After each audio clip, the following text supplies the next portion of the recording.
Mount Zion Music.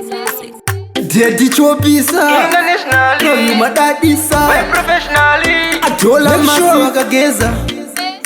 Uyana no pressure Utatamba nengesha Mbinga zinova weza Mama na upa Victoria konda vapinziro Vatidola unenda abroad Shemongo masaja wangu zwiri sweet Tahuya neji different vibe Mbada zafarira ngomara enda fairo DJ put on rotation Oh mukoma ethaton Bakangu vanotavira kana iye yorira Chola GX Mustard Weza voti ndine swaga Amarula kwete malaga Anditambele matsaga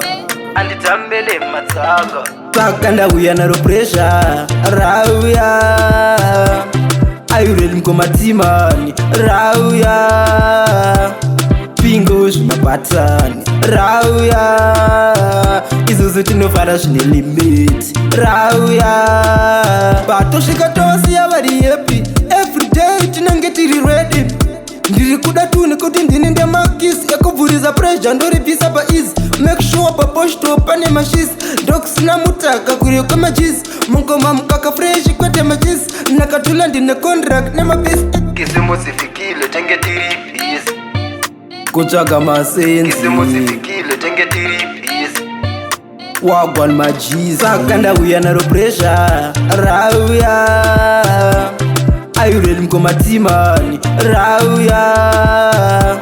Pingo zvimabatani Rauya Izuzu tinofara zvine limit Rauya Make sure wakageza Uya naro pressure Utatamba nengesha Mbinga dzinobva weza Mama na upa Victoria konda vapinziro Vatidola unenda abroad Shemongo masaja wangu zviri sweet Tahuya nechi different vibe Mbada zafarira ngomara enda fairo DJ put on rotation Oh mukoma ethaton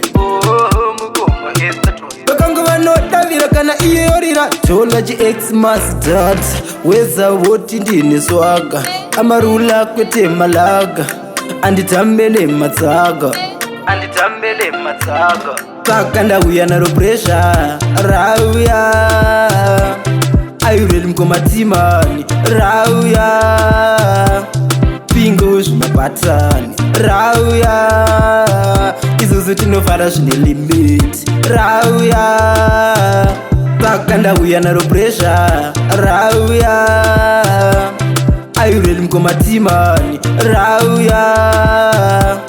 Pingo zvimabatani Rauya Izuzu tinofara zvine limit Rauya